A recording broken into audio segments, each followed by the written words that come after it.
c'est Mélisse en Mélo, on se retrouve aujourd'hui pour une nouvelle présentation pour faire suite en fait à celle que je vous ai fait il y a quelques semaines je crois. On était encore sur des lectures de janvier et j'ai encore je pense une ou deux présentations à vous faire pour être à nouveau à jour.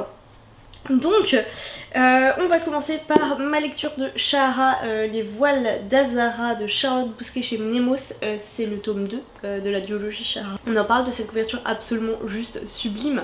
J'avais lu le tome 1 à sa sortie je crois. Ça avait été une très belle découverte. Je connaissais déjà la plume de Charlotte Bousquet que j'avais vu dans celle qui venait des plaines, je crois, qui m'avait énormément plu. Là ça n'a rien à voir, c'est de la fantaisie pure, mais une fantaisie qui change un peu puisque c'est de la fantaisie orientale, plutôt adulte, oui je pense. J'ai pas envie de dire young adulte parce que c'est tellement plus profond et tellement plus fouillé que ça. Mais en même temps, et on est très très loin des clichés qu'on peut trouver, et il n'y a pas de romance guimauve, il n'y a pas de trucs comme ça. Mais en même temps ça reste super abordable et bon bah enfin ça se voit aussi hein, c'est très très court. Oui bon allez partons sur du young adulte, on va dire young adulte plus qu'adulte. Voilà, la quête d'identité c'est un thème assez... c'est pas assez récurrent, c'est le thème principal de ce livre je pense, la quête de son identité. Au travers de plusieurs personnages, 3 personnages féminins, 3 ou 4 d'ailleurs, 3 je crois, hein, qui sont extrêmement différentes mais toutes extrêmement fortes à leur façon. Je les ai adorées, voilà, j'ai adoré ces personnages, j'ai adoré les retrouver parce que j'avais déjà beaucoup aimé les découvrir dans le tome 1. Donc pour moi c'est une franche réussite. Maintenant j'ai un petit goût de trop peu, je pense que j'aurais adoré suivre d'autres histoires dans ce même monde. Alors peut-être que ça existe, peut-être, il faut que je me renseigne. Je pense que j'avais déjà regardé après l'avoir terminé hein, s'il n'existait pas, même avec d'autres personnages, mais juste j'ai trouvé l'univers très fort, les croyances très intéressantes. Il y a une partie de chamanisme, ça parle de djinn, il y a vraiment des choses très très différentes, de golem aussi. Bref voilà, c'est pour moi une vraie petite réussite cette duologie. Un peu trop courte, voilà. Mais pour moi ça vaut le détour et il n'y a pas que les couvertures qui sont belles, l'intérieur aussi vaut franchement le coup. Il faudrait que je retrouve la présentation que j'avais fait sur le premier tome parce que je pense que je l'avais faite et que j'essaie de vous la remettre en barre d'infos. C'est poétique, la plume est fluide, les thèmes sont très forts, voilà. Je vais pas m'étendre davantage sur le sujet, vous l'avez compris. J'irai pas jusqu'à dire que c'est un coup de cœur parce que c'est pas un roman qui m'a hanté pendant des semaines et des semaines, mais c'était une très très belle lecture et dans l'ensemble une très bonne duologie de fantasy. Ensuite j'ai lu un graphique et j'ai lu, je sais pas si vous le voyez bien, j'ai lu Si Sexism and Sun de Marine Spack, chronique du sexisme ordinaire. C'est aux éditions First. J'ai lu cette BD, ce graphique, grâce à Margot Liseuse qui en a parlé finalement assez récemment. Elle en avait déjà parlé, je l'avais déjà vu passer, mais je crois qu'elle en a reparlé récemment. Enfin en tout cas récemment en janvier, et je me suis dit bah tiens cherchons à nouveau cette BD, je l'ai trouvée sur Momox, je l'ai prise. Franchement ça vaut le coup, j'ai appris plein de trucs, je la relirai avec plaisir, ça fait beaucoup réfléchir sur plein de sujets différents. Autour du sexisme ordinaire bien sûr.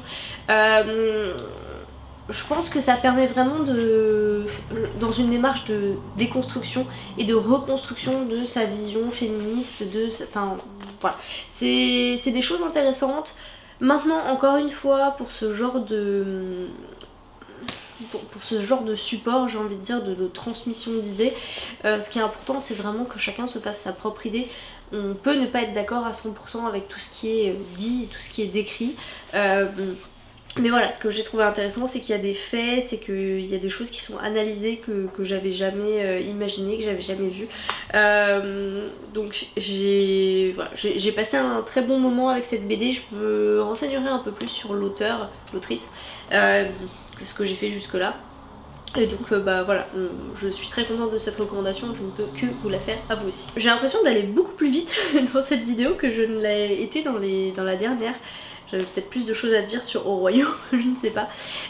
Puis là aussi ça va aller vite puisqu'il s'agit d'un manga. J'ai lu L'Éden des sorcières de Yumeji, paru chez Kiun Seinen. Alors vous avez dû le voir passer beaucoup parce que je crois qu'on est au 2e ou au 3e tome. Moi pour l'instant je n'ai lu que le premier. L'histoire de base de ce manga c'est de dire que autrefois les plantes et les animaux vivaient en harmonie jusqu'à l'arrivée de l'homme. Impossible de coexister avec ces autres espèces. Il y a mon chat qui s'amuse derrière le micro. Chester! Impossible de coexister et donc en fait les plantes se sont retirées du monde, ont abandonné l'humanité. Et les seuls qui sont encore en contact avec les plantes et les animaux, ce sont les sorcières. Et donc nous allons suivre une jeune fille qui est sorcière mais qui n'est pas douée. Elle est élevée par quelqu'un de très puissant mais elle n'arrive pas à développer ses propres pouvoirs jusqu'au jour où il arrive quelque chose de terrible par sa faute. Donc là aussi c'est une forme d'histoire initiatique, on va explorer la culpabilité autour de cet événement et on va suivre cette jeune sorcière dans les péripéties qui vont la faire quitter sa vallée secrète et cachée qui était pleine de plantes pour aller développer ses pouvoirs. Ce que j'ai beaucoup aimé et ce pourquoi j'ai choisi ce manga, et pour moi c'est super important quand je lis un manga, c'est genre le critère de base, peut-être même avant l'histoire parfois, c'est les dessins. Voilà, moi j'adore ce type de dessin, c'en est que j'apprécie énormément. Hop, voilà, il y a quelques pages couleurs, hein, pas beaucoup mais il y a 2-3 petites choses de ce type là. Il y a pas mal de détails, j'ai adoré la façon dont était dessiné le personnage principal. Je l'ai trouvé un peu niaise parfois mais j'ai trouvé ça intéressant. Elle ne sait pas tout, elles se sont un peu incapables, isolées, et puis en fait elle a jamais été en contact avec les hommes, l'humanité en fait, a priori d'après ce que j'ai compris. Et donc du coup quand elle les rencontre, elle se rend compte que si en fait elle a des connaissances que les autres n'ont pas, elle est capable d'apporter des choses au monde et de le faire changer. Donc voilà, découverte très sympathique. Pour autant j'ai pas encore acheté la suite, voilà, je le ferai. En fait dans le même genre, il y a plusieurs mangas que j'avais beaucoup aimé mais je sais pas, j'arrive pas à suivre les mangas. C'est Beyond the Clouds. Là pour le coup l'histoire m'avait un peu moins plu à la fin du 2e tome je crois, mais les dessins sont sublimes. Et comment ça s'appelle, une histoire avec un monstre et une petite fille, bref c'est pareil, j'ai les 2-3 premiers tomes, je crois qu'en plus c'est les 3 sagas dont je parle, celle-ci comprise, c'est des sagas assez courtes parce que ça aussi c'est un gros critère pour moi après l'histoire et la beauté des dessins. Voilà, donc petite lecture manga très sympa, il faut que je me procure la suite et je vais essayer d'en profiter pour me procurer la suite des autres mangas, hein, tant qu'à faire. Comme vous pouvez l'entendre aussi, je suis toujours un peu prise du nez et de la gorge. J'ai eu le coco, ça y est. Moi qui pensais passer à travers les mailles du filet, voilà, ça y est, je l'ai eu. J'ai eu un rhume, grosso modo j'ai eu un rhume, mais un rhume positif au coronavirus. Dernière lecture, je vais vous parler d'une lecture en VO parce que oui, j'ai repris un peu la lecture en VO. Alors c'était ma seule lecture en VO depuis le début de l'année, donc reprise c'est un bien grand mot, mais je pense que c'était exactement ce qu'il me fallait pour reprendre la lecture en VO et me redonner confiance et me pousser à en lire plus. Je suis désolée, je regarde un peu au-dessus parce que mon chat s'est coincé tout seul sur une étagère. Voilà. Donc c'est The House with Chicken Legs de Sophie Anderson. Il y a des petites illustrations parce que c'est un livre pour les enfants. Et c'est un petit roman jeunesse très bien réussi de mon point de vue, que j'ai vraiment beaucoup aimé. Je me demande si je n'ai pas pleuré d'ailleurs en le lisant. C'est bien possible que ça m'ait arraché ma petite larme à la fin.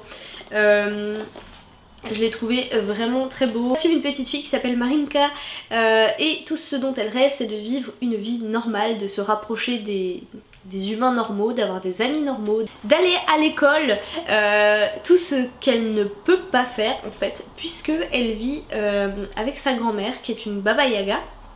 Et le rôle des Baba Yaga c'est de guider les esprits de ce monde lors de leur trépas vers l'ailleurs, l'au-delà, je sais plus comment il s'appelle. Et donc en fait tout ce à quoi est destinée Marinka, c'est de prendre la suite de sa grand-mère. Donc sa grand-mère compte énormément sur elle, lui demande de l'assister dans toutes les tâches d'une Baba Yaga. Baba Yaga qui vit essentiellement du coup la nuit puisqu'elle accueille les âmes à la tombée du jour. En fait il y a tout un système de préparation, de repas pour faire une grande soirée, donc tous les soirs. Tous les soirs elles accueillent les âmes, les aident à passer, puis bon bah après elles rangent, puis elles vont se coucher dans la journée quoi. Donc c'est une vie complètement en décalage et c'est une vie extrêmement solitaire puisqu'il faut se cacher, il faut pas que les vivants sachent. Et on va suivre la péripétie de cette petite fille donc, qui se fait balloter donc, par la maison qui bouge beaucoup et qui elle aussi va être en quête de son identité, va être en quête de son passé, va chercher à aller contre ce qu'on lui a toujours présenté comme étant son destin. Et puis bah voilà, ça reste une petite fille, donc elle a sa volonté propre donc de désobéir, de se faire des amis, d'être un peu rebelle. Il y a tout ça qui va se mélanger dans ce livre. Moi j'ai trouvé la plume extrêmement facile, extrêmement abordable, j'ai trouvé les personnages vraiment très touchants, l'histoire est mimi comme tout. C'est un premier roman je crois et la première chose que j'ai fait quand je l'ai terminé c'est que j'ai été voir ce que l'autrice avait écrit d'autres et franchement les autres romans sont aussi très intéressants. Donc sans aucun doute je pense que je retournerai vers ce type de lecture qui m'a fait bien plaisir. Voilà, alors après c'est de la jeunesse mais j'ai trouvé que c'était bien construit, que c'était sympa. Il y a une ou deux petites choses peut-être que j'ai devinées mais rien de... ça m'a absolument pas gâché mon plaisir. J'ai pas trouvé ça simplet, j'ai pas trouvé les personnages trop gamins. Je sais même pas quel âge elle a Marinka, elle doit avoir 12 ans, quelque chose comme ça. Et elle se retrouve à devoir faire face à des épreuves vraiment pas faciles. Donc voilà, très jolie petite découverte. Pareil, pas un coup de cœur, mais j'ai passé vraiment un bon moment et je sais que je reviendrai avec plaisir vers des romans de cette autrice.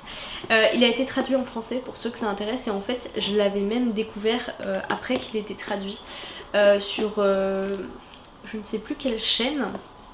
Quelqu'un qui l'avait lu en français et qui ne l'avait pas trouvé incroyable d'ailleurs si je me souviens bien. De mon côté j'adore tout ce qui est, alors c'est pas une mythologie, on va dire folklore, voilà, folklore russe, slave, autour des Baba Yaga, des sorcières, des âmes, tout ça moi c'est quelque chose que j'aime beaucoup, on va dire que c'est une passion, c'est des univers que j'aime beaucoup voir exploiter et je trouve qu'ici c'est très bien réussi. Bon ma foi ce sera une vidéo pas très longue mais voilà je préfère comme ça les faire en petit et en plus court pour une fois que j'y arrive.